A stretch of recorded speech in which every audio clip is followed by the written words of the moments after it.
Pregnant wife visits billionaire husband. In the hospital, catches him flirting with his mistress instead. Lucy Carter never imagined her world could collapse in a single afternoon. 7 months pregnant, she rushed to the hospital after hearing her millionaire husband, James, had been admitted following a sudden health scare. Though their marriage had weathered stress from James's growing business empire, Lucy still believed in the love that once sparked so brightly.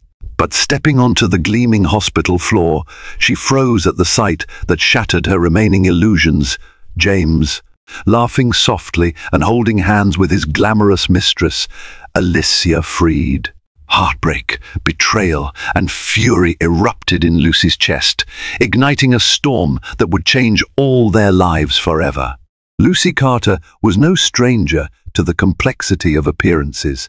At 28, she was accustomed to the raised eyebrows and envious glances from people who realized her husband, James, was not just successful, but a genuine millionaire entrepreneur. The Carters lived in a pristine suburban neighborhood in Westchester, where neatly trimmed lawns and luxury cars on the driveways whispered of comfortable affluence. Yet behind Lucy's gracious smile lay the knowledge that even her dream home could not dispel the tension festering within her marriage. For 5 years, Lucy and James had navigated the world of startups, late-night investor meetings, and mounting financial stakes. Lucy had once worked as an administrative assistant in a law firm, but after James's first big business triumph, she felt pressured to become the supportive wife, entertaining clients, overseeing elegant dinner parties, and eventually leaving her job to focus on family life. James insisted it was temporary, that once they had children, she could return to whatever passion she chose. But the relentless expansion of his tech consultancy business slowly eclipsed everything else. No one would guess from Lucy's wide brown eyes or gentle demeanor that she was racked with quiet anxiety. Nor would they suspect that James had drifted from the loving, humble man she'd first married. Long hours at the office, weekend conferences, and unreturned phone calls had become their new normal. Pregnant with their first child, Lucy found herself alone most evenings, drifting off to sleep while James sent her vague text messages about last-minute deals. Still, Lucy believed at her core that James was a decent man. She recalled how, in the early days of their marriage, he would surprise her with impromptu road trips to quaint beach towns. He used to joke about naming their future daughter Marina after the ocean that inspired him. He was a big dreamer, someone who wanted to lift them both out of modest upbringings and into a future of possibility. Lucy never doubted his ambition. What she feared was that his ambition had metastasized into something else, an insatiable appetite for success, status, and perhaps new temptations. Indeed, there had been whispers about James's behavior at conferences, rumors that he often entertained female colleagues with private dinners, that he enjoyed overly familiar banter. Lucy dismissed it as malicious gossip. She would not let idle talk poison her trust in her husband. She reasoned that good-looking, wealthy men were always subject to rumor. And anyway, James never openly crossed any lines, at least none that she could see. He always reassured her when she confronted him about rumors. She preferred to cling to that reassurance rather than wrestle with the possibility of betrayal. Everything changed one fateful morning when Lucy was tidying their living room, a lavish space brimming with modern art, plush sofas, and the baby's newest ultrasound pictures perched on the mantel. A phone call came in from Dr. John Henderson at New Haven Hospital, telling her that James had been admitted after a collapse at his office. Frantic with worry, Lucy forgot every simmering resentment and raced to the hospital. All the unresolved tension in their marriage receded as dread took hold. She told herself there were bigger things than late nights and rumors. The father of her unborn child needed her, She grabbed her purse, ignored the swirl of morning sickness, and sped to the hospital. 1,000 horrific scenarios played out in her head: heart attacks, strokes, some hidden illness. She prayed that James would be fine, that this was just a wake-up call for him to slow down. What Lucy didn't foresee was the heartbreak waiting in that stark hospital corridor. She never expected that. Instead of seeing a fragile, repentant James, she'd discover him in an entirely different embrace. And once that door opened, the entire facade of a perfect life came crumbling down. Lucy's heart hammered as she hurried down the hospital corridor, following the directions scribbled by Dr. Henderson. The antiseptic smell and gleaming white tile reminded her of sterile order, a far cry from the chaotic tangle of emotions roiling inside her. Pausing at a set of double doors, she took a deep breath. She was 7 months pregnant, feeling the weight of her swollen belly and the swirl of maternal instincts screaming that James, the father of her child, needed her. She envisioned James lying weak in a hospital bed, and her eyes misted. Despite the stress in their marriage, she wasn't ready to imagine a life without him. So, mustering courage, she pushed open the door to room 514. But the sight that met her eyes made her stop short. James Carter, bandaged around the wrist and wearing a patient's gown, was not alone. Leaning over him, with manicured nails resting lightly on his bandaged arm, was a tall woman with artfully curled black hair. Their heads were close, voices hushed in intimate conversation. Lucy had never seen her before, but her posture suggested more than casual concern. As Lucy stood frozen in the doorway, the woman whispered something that made James laugh, a soft, affectionate sound. Lucy had not heard from him in months. The blow to Lucy's heart was swift and brutal. She cleared her throat, voice shaking. "James?" Startled, James jerked away from the woman's touch. In that instant, Lucy glimpsed the guilt flickering across his features, followed by a forced attempt at composure. The mysterious woman straightened, flipping her hair back and eyeing Lucy with a mix of surprise and annoyance. "Lucy," James stammered, "what are you doing here?" I was going to call you as soon as you collapsed at the office," Dr. Henderson said to come immediately. Lucy replied, struggling to steady her voice. "Who is?" Her question trailed off because she already knew this woman wasn't a nurse or an old friend. The tension between them betrayed that the relationship was far more than professional. "Oh, hi," the woman interjected coolly, extending a slender hand. "I'm Alicia Freed, James's colleague." The pause before colleague was imperceptible to some, but Lucy heard it loud and clear. Alicia's posture radiated confidence, her fitted designer dress revealing a figure that Lucy, in her swollen pregnancy, could only dream of at the moment. Lucy's eyes flicked between Alicia and James. "I wasn't aware your colleague had reason to be by your bedside," she said, a quiet tremor sharpening her words. James tried to stand, but a wave of dizziness forced him back onto the bed. "Lucy, I'm sorry. I didn't want you to worry. I fainted from stress." Alicia was just here to drop off some documents for an ongoing project. He offered a helpless shrug, as though that explained the cozy exchange Lucy had witnessed. The baby kicked, as if protesting the tension. Lucy placed a protective hand on her belly. Her face heated with a mixture of anger and betrayal. She tried to maintain composure for the sake of the child. If she broke down now, would that help anything? Sensing the tension, Alicia quietly walked to the door. "I'll give you two some privacy," she said, though her tone conveyed reluctance. As she passed Lucy, Alicia offered a half-smile that felt more smug than polite. When the door closed, Lucy stepped closer to James's bed, tears pricking her eyes. "That woman is more than a colleague. Don't insult me by pretending otherwise," she said in a low, tight voice. James averted his gaze. "I didn't mean for you to find out like this."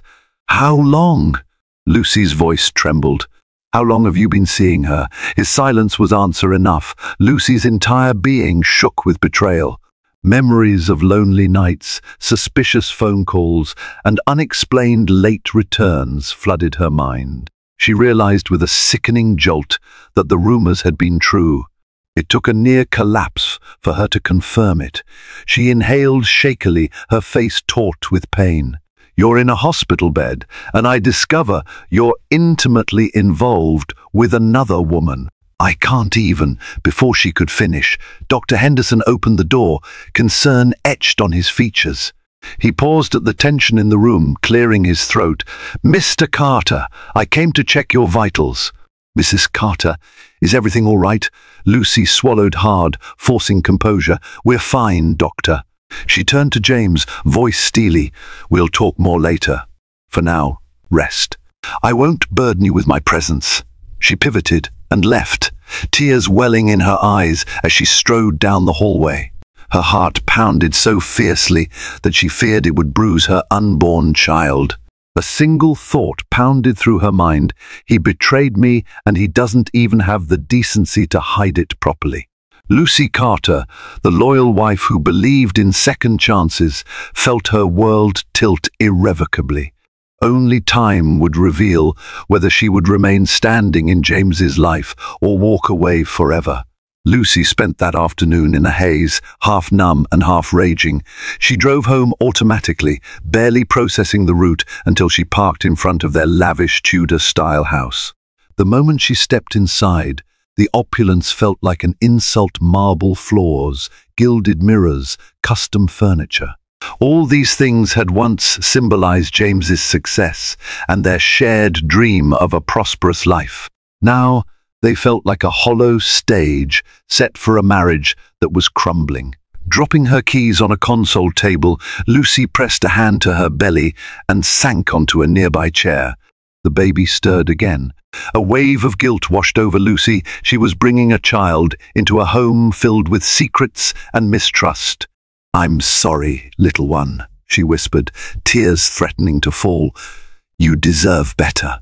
Her phone buzzed, startling her. She saw it was Sarah Jenkins, her closest friend since college. Sarah was one of the few people who knew Lucy's anxieties about James's behavior. Lucy hesitated before answering, her voice faltering as she greeted Sarah. "Hey, Luce," Sarah said, a gentle concern lacing her words. "I heard from a friend that James was hospitalized. Are you okay?" "Is the baby all right?" At the mention of James's hospitalization, Lucy's throat tightened. How quickly words spread among their social circles. "Yes." "He collapsed from stress," she managed. "They're keeping him for observation. But, Sarah, it's worse than that."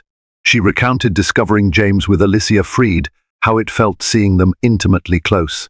Sarah listened, occasionally murmuring support. When Lucy finished, voice trembling, Sarah said, "Oh, Lucy, I'm so sorry. I know you suspected he might be unfaithful, but to confirm it like that, especially when you're pregnant, this is just cruel." A tide of emotion Lucy had been suppressing gushed forth. "I'm so angry at him, Sarah, and at myself. I tried to ignore the signs." She paused, tears streaming down her face. "But part of me, I still love him. Or at least I love the man he used to be." "Can marriages survive something like this?" Sarah's voice was gentle but firm. "Sometimes they can, if both people want to fix things and are truly honest. But that starts with James taking responsibility. He can't keep secrets and expect you to carry on as if everything is fine, especially not with a baby on the way." Lucy thanked Sarah for listening and ended the call feeling slightly less alone, but still directionless. The house was too quiet, pressing in on her. She considered going back to the hospital to confront James, but her pride bristled at the thought. If he wanted to talk, let him reach out. She told herself she needed rest, but her mind churned relentlessly.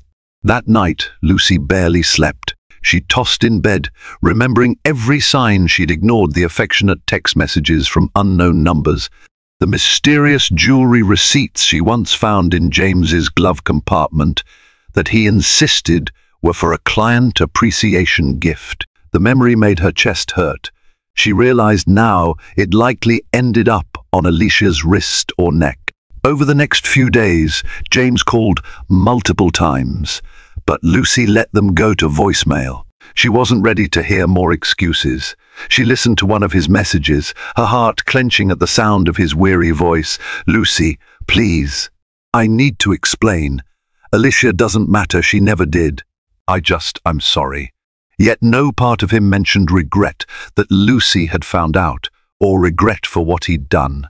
Instead, he sounded inconvenienced, like a man who disliked that his secret was out. As Lucy debated whether to return his calls, the hospital discharged James early, instructing him to rest at home. But James didn't come back to the Tudor house. He texted Lucy that he would stay temporarily in a penthouse suite downtown to focus on recovering. She could almost see Alicia's slender figure draping herself around that luxurious penthouse, playing the doting companion. Lucy fumed, but her anger was overshadowed by a gnawing ache in her chest. She realized the cracks in their marriage foundation were now fully exposed for everyone to see. The question weighed on her. Should I fight to rebuild what's broken, or walk away before the damage becomes irreparable? 4 days passed before Lucy finally agreed to meet with James in person. He insisted they talk privately, away from the hospital's prying eyes and Alicia's shadow. She chose a neutral setting, the Greenleaf Garden, a public park known for its manicured lawns and blooming rose shrubs. It was safer for her emotional well-being than inviting him back into their home, where memories lurked in every corner. Lucy arrived first, sinking onto a wooden bench near a pond. She watched ducks paddle across the water, wishing her life could return to calm waters. Her hand rested protectively on her belly, and the ring on her finger felt like a heavy reminder of vows that suddenly seemed meaningless. James showed up minutes later, wearing a casual blazer and looking unexpectedly pale. He had lost weight since she last saw him. Bandages still peeked out from under his sleeves, and his eyes were bloodshot, as though he'd slept poorly. Approaching slowly, he offered a tentative smile. "Lucy." She gave a curt nod in response, motioning for him to sit. For a moment, neither spoke. The chirping birds and distant chatter of park-goers filled the silence. Lucy couldn't help noticing that James smelled of the same cologne she had discovered on random articles of his clothing for months, an aroma that mingled with Alicia's perfume in her nightmares. "I'm glad you came," he began. "I've been trying to figure out what to say." Lucy inhaled sharply. The truth would be a start. Her voice wavered. "No half-lies or sugarcoating, James. I want to know about Alicia Freed. How long? How serious? Why?" He winced as though the questions physically pained him. "I met Alicia at a tech conference in Los Angeles about 6 months ago. We hit it off. She's witty, ambitious. At first, it was just business, or so I told myself. But eventually, lines blurred. He swallowed, looking anywhere but Lucy's eyes. I won't lie to you, it became an affair. But it's not something I'm proud of." Lucy clenched her fists, nails digging into her palms. 6 months, she repeated in a near whisper. "That's practically the entire length of my pregnancy. While I carried your child, you were off with her." James's eyes brimmed with shame. "Lucy, you have to believe me. I never wanted to hurt you. This year has been so intense, investors pushing me for expansions, constant travel, the pressure to live up to everyone's expectations. Alicia, it was an escape from reality. A mistake. Don't call your mistress an escape," Lucy snapped, tears threatening to spill. "I was your partner. We were supposed to face challenges together." He bowed his head, shoulders sagging. "You're right. I've been a fool. I tried to keep up the perfect image, thinking I could handle everything my business, our marriage, even Alicia. But I lost control." Silence hung between them, heavy with unspoken resentment. Lucy studied James's bandaged wrist, recalling how frantic she'd been about his collapse. He reached out tentatively to touch her hand, but she pulled away. A ripple of pain crossed his face. "What do you want now?" Lucy asked softly. "To continue with Alicia? To hide again? Or do you actually want to fix this?" James exhaled, his voice trembling. "I ended it with Alicia," he said, meeting Lucy's gaze at last. "Right before you walked into the hospital room, she was pressing me to leave you. But I told her I couldn't do that, especially not with a baby on the way. Then you walked in and everything spiraled." Lucy wanted to believe him, but doubt gnawed at her. "Ending it with her doesn't erase 6 months of lies," he nodded. "I know, but I do want to fix us. I want to be a proper father. I realize I might have thrown away the best thing that ever happened to me." A tear slipped down Lucy's cheek. Her anger battled with the remnants of love she still felt. "Words aren't enough anymore, James. If you really want redemption, you have to prove it with actions, with honesty. And it won't be easy for me to trust you again." He placed a trembling hand over his heart. "I understand. I'll do whatever it takes." They talked for another hour, dissecting past hurts and possible steps forward. James agreed to attend marriage counseling, to be fully transparent with finances and phone records, and to sever all ties with Alicia Freed. Lucy listened, weighed his sincerity, but withheld final judgment. She wasn't ready to fling the door wide open to him yet. As the sun set behind them, turning the sky a dusky pink, Lucy felt her baby move, a subtle reminder of the new life tying them together. She told James calmly, "I need time, and if you betray me again, you won't get another chance." He nodded, tears in his eyes. They parted ways, each uncertain what the future held. For Lucy, the confrontation offered a flicker of hope, overshadowed by deep pain. Rebuilding trust was a monumental task, but for the sake of their unborn child and the memory of the love they once shared, she decided, tentatively, to see if James truly meant his words. Lucy tried to move forward, albeit cautiously. She arranged for James to sleep in the guest suite when he visited the Tudor house he hadn't fully moved back in, and kept interactions civil but distant. The newly established boundaries gave her some semblance of control over a life that had spiraled. Each day, Lucy repeated mantras of self, worth and calm for the baby's sake. The couple's first marriage counseling session arrived quickly. Lucy worried about James's commitment, but he surprised her by arriving early, waiting patiently outside the therapist's office with a hopeful smile. The therapist, Dr. Teresa Monroe, was a middle-aged woman with a warm demeanor. She guided them through the initial session, focusing on open communication and clarifying expectations. Lucy felt a cautious relief to see James engaging sincerely. He apologized, vowed to be better, and accepted blame for his deceit. For a moment, Lucy allowed herself to imagine that maybe they could heal. Perhaps, in time, the cracks could be mended with accountability and effort. Even so, a small voice inside her warned not to let her guard down too quickly. That warning proved prophetic a mere week later. Lucy was napping her pregnancy, left her fatigued when her phone buzzed incessantly. It was a call from an unknown number. "Drowsy," she answered, only to hear a familiar female voice dripping with smug satisfaction. "Lucy Carter." Lucy's heart sank. Alicia Freed? She sat up, all traces of sleep gone. The baby stirred uncomfortably, as though sensing her tension. "Hello, darling," Alicia said smoothly. "I thought you should know James, and I had a little chat last night." Lucy's pulse pounded. "What are you talking about?" He said it was over between you two. Alicia laughed, a cold, musical sound. "Oh, that's adorable. He told you that, did he? Well, I have proof otherwise."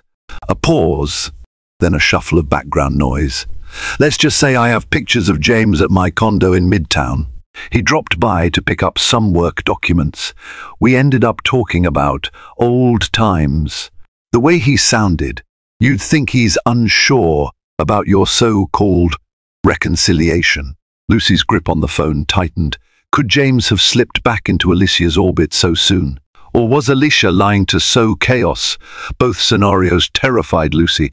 "I don't believe you," she said, though her voice shook. Alicia chuckled. "Believe what you want, dear. But if you ever want to see these pictures, or if you're curious about how James is truly spending his nights, just say the word. Then again, maybe you'd prefer to keep living in delusion." Lucy felt fury burn in her throat. "Listen, Alicia, I don't know what game you're playing, but stay out of my marriage. If James is seeing you again, I'll deal with him, not you." "Oh, I'm sure you will," Alicia purred. "But do yourself a favor, don't trust him so easily. Men like James always come back. They can't resist ambition, power, or a certain kind of excitement they don't get at home with a pregnant wife." With that venomous parting shot, Alicia ended the call. And trembling, Lucy stared at the phone, tears of rage forming. She told herself Alicia might be lying.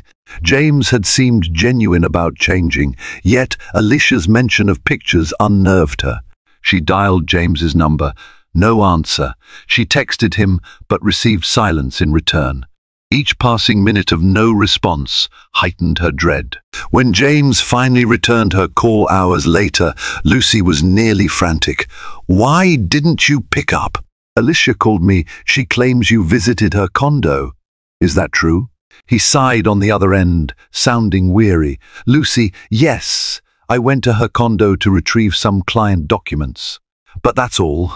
She tried to talk, but I left. I swear I'm not lying this time." Lucy forced air into her lungs. "And the pictures? She says she has pictures of you two together." James cursed softly. "She probably snapped some photos of me at her door. Lucy, I'm sorry. I should have told you. But you've been on edge, and I didn't want to upset you." A hot flush of betrayal surged through Lucy. "This is exactly why I can't trust you," she hissed. "You keep doing things behind my back. Whether or not you had an affair last night, you hid something from me again." James tried to explain, but Lucy cut him off. "I need some time alone," she said flatly. Then she hung up. Staring at the nursery in mid-renovation, Lucy's heart twisted. She recalled Dr. Monroe's advice about rebuilding trust through transparency. James had already broken that rule. Could they ever salvage this if Alicia kept pulling him in? That night, Lucy cried herself to sleep. The baby kicked restlessly, as if echoing her turmoil. She realized that as long as Alicia Freed lurked on the edges of their life taunting, meddling peace would be hard to find. Lucy felt more certain than ever that if James didn't cut Alicia off completely, Lucy would have no choice but to walk away for good. Lucy woke the next morning to a string of apologetic messages from James, each promising to avoid Alicia at all costs. He pledged to block Alicia's number, to fully disclose any business connections with her, and to provide Lucy access to his phone logs if needed. Though her anger burned fresh, Lucy recognized a measure of desperation in James's tone. Perhaps Alicia's harassment was finally pushing him to sever all ties. Needing clarity, Lucy scheduled an emergency session with Dr. Monroe. James joined her willingly, looking tense but contrite. Over the next hour, Lucy recounted Alicia's phone call, the claims about pictures, and her own sense of betrayal. Dr. Monroe listened closely, occasionally glancing at James. "Mr.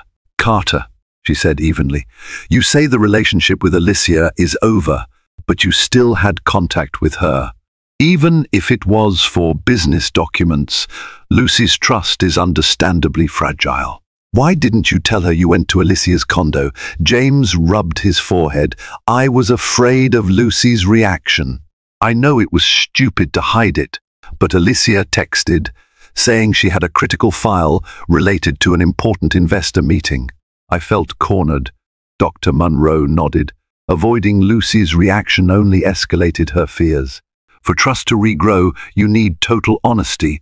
Lucy, how do you feel hearing James's explanation? Lucy's eyes brimmed with tears. I'm exhausted, constantly wondering if he's being truthful or if Alicia's twisting the story. This can't be good for the baby. The therapist's gaze softened. Stress can indeed affect pregnancy. James, if you want Lucy to remain in this marriage, you must prioritize her emotional well-being above all else. That means no secrets, no last-minute visits to Alicia. Understand? James swallowed.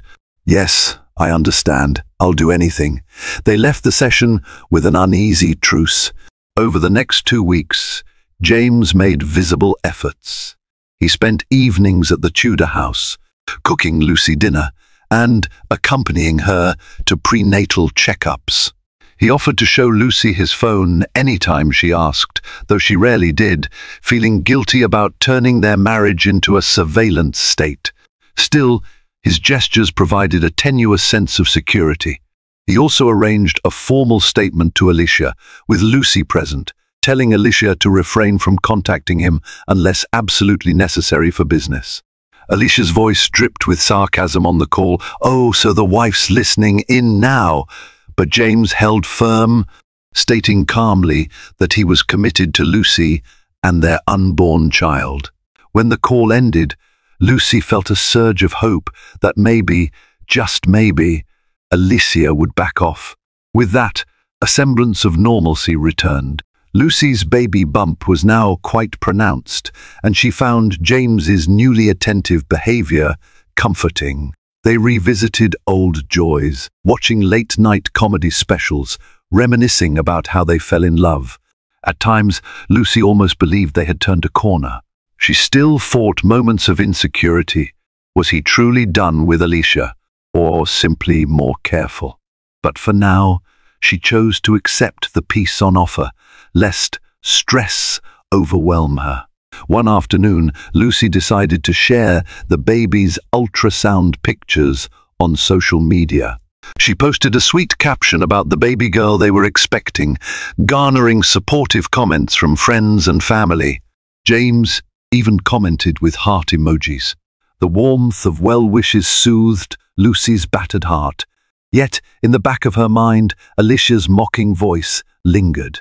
Lucy had seen enough drama to know that a scorned mistress rarely vanished without leaving chaos behind. She prayed Alicia had moved on, but the glimmer of cynicism in Lucy's heart refused to let her fully relax. And indeed, the sense of peace proved short-lived. Within days, Lucy would be forced to confront Alicia again, and this time, the stakes would escalate beyond a private feud into a very public showdown. Lucy was browsing a baby boutique for nursery decor when her phone buzzed incessantly. She glanced at the screen to see frantic messages from her friend Sarah Jenkins. Check the news. Lucy. There's an article about James and Alicia. Her heart lurched. Anxiety roiled as she scrolled through social media until she found the link Sarah mentioned. It was a piece on a popular local gossip blog, featuring photos of James at an upscale restaurant. The headline blared, "Millionaire entrepreneur James Carter spotted with mystery woman trouble in paradise." Lucy's stomach knotted. The accompanying pictures showed James seated beside Alicia Freed, apparently leaning in close as they shared a meal. The date stamp was from 2 nights ago, when James had claimed he was at a client dinner. This revelation dropped like a bomb. Shaking, Lucy fought to keep her composure. 2 nights ago, James had come home late, telling her the meeting ran long. She demanded no details, trusting his vow that he was done with Alicia. But the images were damning. The pair looked too friendly, almost conspiratorial. Worse, the article speculated that James's pregnant wife was nowhere in sight, fueling rumors that the mistress was still in the picture. Tears burned Lucy's eyes. She grabbed her car keys and drove home, ignoring the baby's restless kicks of protest. She tried calling James repeatedly, but it went to voicemail. She left a single, clipped message. "We need to talk now." At the Tudor house, she paced the living room, scanning the gossip sites' comments. People were speculating about Lucy's gullibility, the timeline of the affair, whether the baby was a last-ditch attempt to save the marriage. It was humiliating. Lucy slammed her phone onto the coffee table, adrenaline surging. She felt like a fool for ever believing James's reassurances. At last, James burst through the front door, breathless and wide-eyed. "Lucy, I saw your messages. My phone was on silent." She thrust the phone in his face, voice shaking with rage. "Explain this. Explain how you ended up at a restaurant with Alicia Freed 2 nights ago, after you swore you wouldn't see her again." He glanced at the screen, face paling. This is a misunderstanding," he stammered. "Yes, I was at that restaurant, but not by choice. I had a client meeting with 3 potential investors, and Alicia showed up unannounced. It wasn't just the 2 of us. That blogger snapped the photos at the perfect angle to look intimate." Lucy's chest heaved with anger. "So you admit you were in the same place, at the same time, with her again, and you didn't tell me?" She advanced on him, tears in her eyes. "Do you see how this keeps happening, James? You keep me in the dark. Even if it was innocent, you always find an excuse not to warn me first." He let out a shaky breath. "I was afraid you'd panic. I tried to talk to her politely for a minute, told her to leave me alone, but apparently she lingered or orchestrated this photo op to sabotage me." Lucy stared at him, feeling her fury draining into bleak sorrow. Could Alicia have set him up? Possibly. But Lucy was emotionally exhausted from the constant swirl of could-haves and maybe-nots. She pressed her hands protectively over her belly, the baby's movement a reminder of her priorities. "James, I can't keep living like this," she whispered. "Every time we have a moment of peace, Alicia appears. Either you're not strong enough to cut her off, or she's determined to destroy our marriage. Either way, I can't handle the stress." He reached for her hands. "Lucy, please. I'm telling the truth. I'll handle Alicia. I'll get a restraining order if I have to. Don't let her break us." She lifted her gaze, tears flooding her cheeks. "I'm so tired," she murmured. "I don't know if it's Alicia or you or both, but I'm done feeling like a naive wife who's always the last to know. Until you figure this out, I need space." James's face fell. "Space? Lucy, you're pregnant, which is exactly why I need a stable environment," she cut in, voice trembling. "My friend Sarah offered me a place to stay if it came to this. I'll be safe there. Maybe we both need to decide whether this marriage is truly salvageable." He started to protest, but Lucy held up a hand. "If you love me, give me time. I can't breathe under all this scrutiny, all this uncertainty." James's eyes shone with tears, but he nodded slowly. "I understand. Just, please, take care of yourself and the baby." Lucy turned away, quickly gathering a bag of essentials. Moments later, she was in her car, driving towards Sarah's condo, tears streaming down her cheeks. The paparazzi might soon swarm their house anyway, and she refused to be hounded for a comment on her failing marriage. She told herself she was protecting her baby from the stress, but part of her heart felt like it was breaking irreparably. Sarah's condo was a small but welcoming space perched on the edge of the city. A cheerful doormat read "Welcome, friends," a stark contrast to Lucy's swirling gloom. Sarah ushered Lucy inside, helping her settle in the guest room, which had a pastel floral quilt and a reading lamp that bathed the space in warm light. The difference from her lavish Tudor home struck Lucy here. Everything felt personal, not curated for show. Once Lucy was settled, Sarah approached with a steaming cup of chamomile tea. "I can't believe James let Alicia corner him again," she sighed, handing Lucy the mug. "Or that he didn't warn you. How are you holding up?" Lucy sank onto the bed, exhaustion radiating through her. "I'm numb. Part of me believes he was set up. Alicia's manipulative, and she could easily arrange a chance encounter to get photos. But even if that's the case, I'm tired of living under constant threat. Sarah squeezed Lucy's hand. You're doing the right thing. Protect your peace. For you and the baby. If James truly wants to fix this, he has to handle Alicia once and for all. Lucy nodded, sipping her tea. I know. I just never imagined being this close to single parenthood. She placed a hand on her belly. I'm 8 months pregnant, Sarah. My biggest worry should be nursery decorations, not whether my husband is lying about dinner dates with his mistress. That night, Lucy slept restlessly, plagued by nightmares of Alicia laughing triumphantly while Lucy's child was caught in the crossfire. She awoke in a cold sweat, Sarah rushing in to reassure her. The stress weighed on Lucy's body, her back ached, and her nerves frayed as the baby's due date neared. She prayed for calm, though calm seemed in short supply. Days turned into a week at Sarah's condo. James sent messages daily, begging Lucy to come home. He insisted he was working on a legal measure to keep Alicia at bay. Lucy found the concept vague, but decided to see if he followed through. She needed more than words. She needed proof he could shield their marriage from Alicia's manipulations. During that time, Alicia found ways to torment Lucy. She posted a suggestive photo on social media herself, wearing a glimmering bracelet that Lucy recognized as one of James's old client appreciation gifts. The caption read, "Some bonds are never broken." Comments buzzed with speculation that James was still spoiling his mistress. Lucy tried to ignore it, but the anxiety gnawed at her. Then, one afternoon, Lucy's phone lit up with an unknown caller.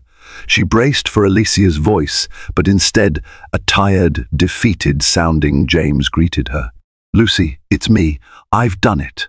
I filed an injunction against Alicia. I want to show you the documents." Lucy's chest fluttered. "You did?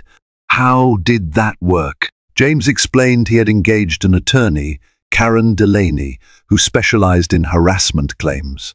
"We're citing defamation and interference with business relations," James said. "Alicia's using these stunts to sabotage my work deals, plus harass you. My lawyer says it's not a slam dunk, but it's a statement that we won't tolerate her meddling." Lucy felt a sliver of hope. "That sounds serious. Do you think it'll actually stop her? She'll face legal consequences if she continues to defame or blackmail me," James replied. "It won't fix everything instantly, but it's a start." He paused. "Lucy, please, come see me, even if it's only to talk about the baby's birth plan." Uncertain, Lucy agreed to meet him at a neutral location, the lounge of a nearby hotel. That evening, Sarah drove her there, hugging her for moral support. Lucy's heart pounded as she stepped into the lounge, scanning for James among the clusters of people sipping cocktails. He spotted her first.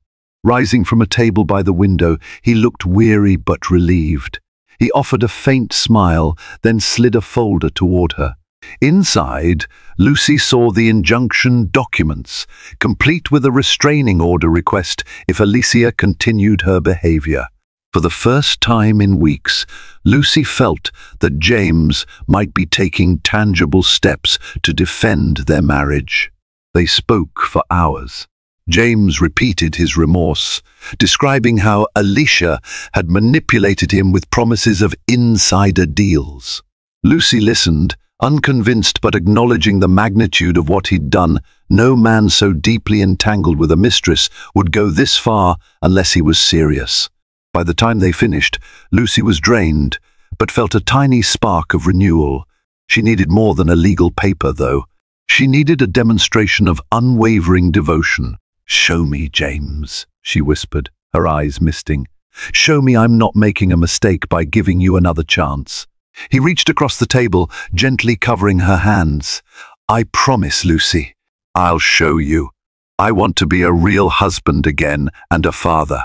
When Lucy left that night, she felt a flicker of cautious optimism. The next steps would be critical. With the baby nearly due, she questioned whether they had enough time to truly regain trust. But at least, for now, James had set a boundary with Alicia Freed. Only time would tell if it held or if Alicia had one more scheme up her sleeve. As Lucy's 9th month of pregnancy approached, James moved back into the Tudor house. Initially, Lucy insisted he occupy the guest bedroom, but gradually she allowed him more access to shared spaces. They prepared for the baby together, choosing a crib, painting the nursery walls a soothing lilac, and reading up on newborn care. Though Lucy's heartbreak still lingered, James's renewed dedication offered a fragile hope. Meanwhile, Alicia Freed seemingly vanished from their radar. Her social media went quiet, no more cryptic jabs or photos flaunting jewelry. James's attorney reported that Alicia had been served legal notices warning her against further defamation. Lucy and James dared to believe Alicia was out of their lives. It felt almost too good to be true, but old anxieties died hard.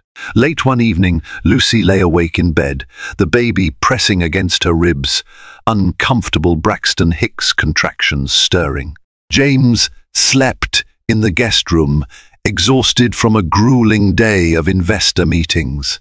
Lucy scrolled through her phone, half expecting some new scandal to appear. Instead, she found nothing, no new gossip articles, no alarming calls. Relieved, she drifted into a fitful sleep.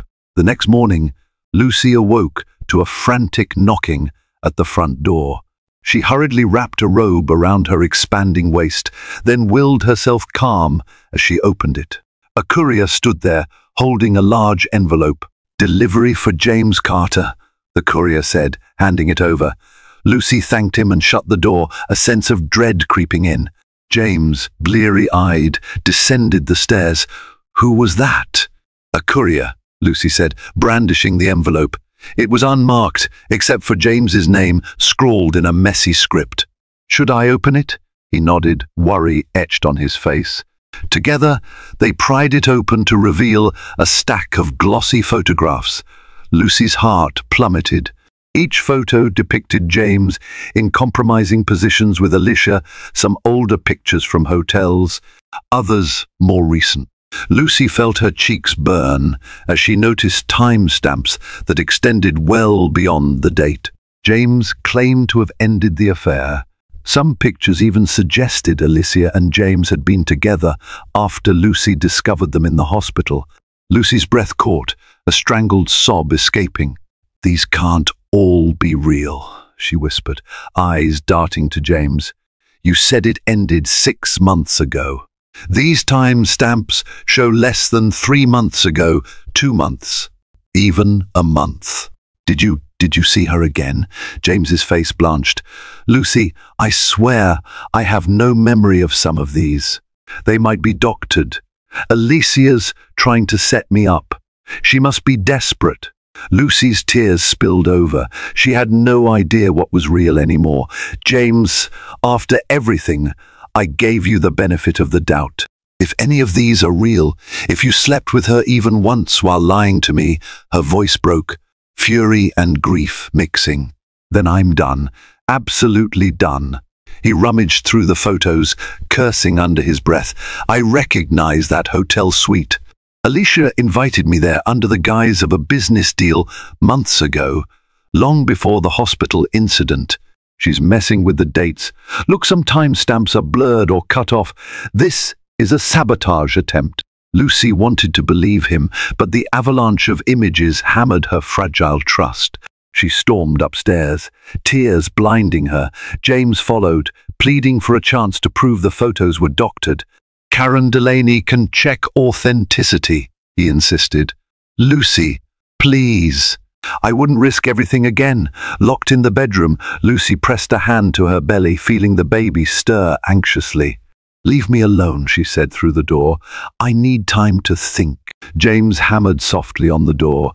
"Lucy, I love you, please." But Lucy slid to the floor, choking on sobs.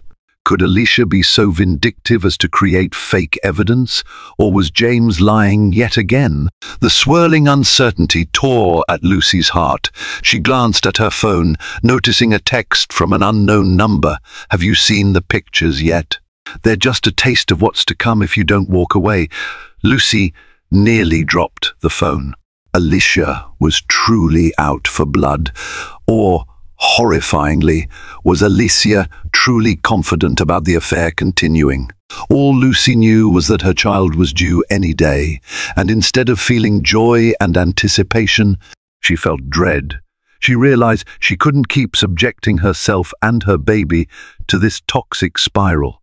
Whether Alicia's claims were real or fabricated, Lucy faced the crushing sense that she'd never be free of betrayal as long as James was in her life. That final blow sealed her resolve. She would protect her child at all costs, even if it meant raising her baby without James Carter. Lucy spent the next 24 hours in an anguished haze. She locked herself in the bedroom, sifting through old text messages, financial records, and anything that might confirm or deny Alicia's photographic evidence. James paced outside, calling lawyers, insisting that they could prove the pictures were manipulated, but Lucy's battered trust had finally reached a breaking point. By the second night, Lucy's physical stress climaxed. She woke at 3 a.m. to a jolt of pain in her abdomen, sharper than any Braxton Hicks. A second wave, more intense, caused her to gasp. This time, she felt a wetness trickle down her legs. Her water had broken. Panicked, Lucy staggered out of bed, calling for James. Despite their estrangement, he raced in, eyes wide with alarm. "We have to get to the hospital now." She could barely speak through the contractions. "Yes, hurry." James supported her down the stairs, practically carrying her to the car. He sped through the deserted streets, hazard lights flashing, Lucy clutching the seat, tears streaming down her face. She was terrified of the pain, of the baby arriving amid turmoil, of the uncertain future. But as each contraction ripped through her, Lucy found clarity. She would face this with all the strength she could muster, because her child deserved every ounce of courage. That street, Barnabas Hospital, doctors and nurses whisked Lucy to the maternity ward. James stayed by her side initially, gripping her hand, murmuring encouragement. Lucy clung to him through the worst contractions, comforted, despite everything, by his familiar presence. For a brief time, they were simply parents united in a crisis. 12 hours of labor later, Lucy heard the most beautiful sound in the world, her baby's first cry. Overcome with relief, Lucy sobbed as a nurse placed a tiny, squirming girl on her chest. She was perfect, rosy cheeks, delicate features. Lucy whispered, "Welcome, my sweet angel," tears of wonder mingling with exhaustion. James stood near, tears shining in his own eyes. He reached out to gently touch the baby's head. "She's beautiful," he choked out. Lucy felt a pang of longing for the marriage they might have had if betrayal had never come between them. During the next few days, Lucy focused on recovering and bonding with her daughter, whom she named Amelia Rose Carter. She treasured every feeding, every gurgle, every little yawn. James hovered, trying to help, but the tension remained. Lucy couldn't forget the photographs or Alicia's threats. She let James hold Amelia under supervised visits, refusing to let him take the baby anywhere alone. On the third day, Lucy's doctor cleared her for discharge. She wrapped Amelia in a soft pink blanket, tears welling as she realized she was going home. But to what environment? The nurse asked if James would be driving them, but Lucy shook her head. "I'll call my friend, Sarah." James's face flickered with hurt. "I can drive you, Lucy. I want to be there for Amelia's first moments at home." Lucy stood tall, eyes steeling. "James, the first needs space to think. We can't act like a happy family after everything. I appreciate your help, but I want to stay with Sarah for now." He swallowed hard, glancing at tiny Amelia in Lucy's arms. "I understand," he said softly, "but I'm not giving up on us." Let me know how I can support you financially with the baby, anything."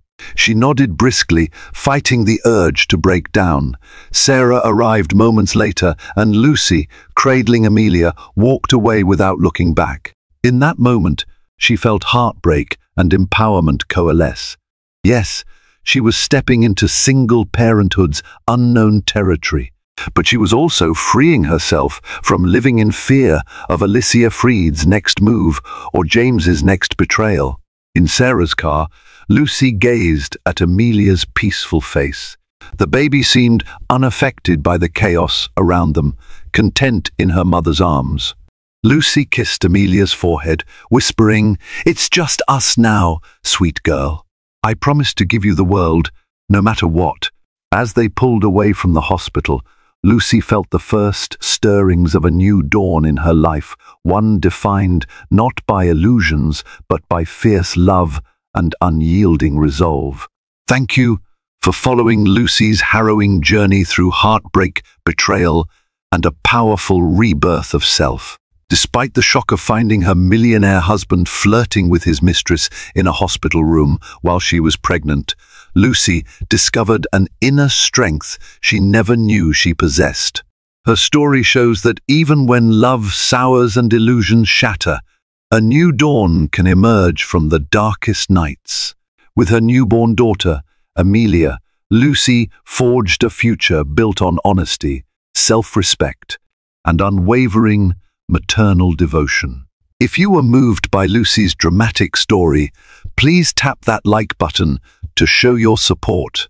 Share it with anyone who appreciates tales of resilience and redemption. And don't forget to subscribe to our channel for more real-life drama fiction that keeps you on the edge of your seat. Your engagement helps us bring you more powerful stories. Thank you for watching.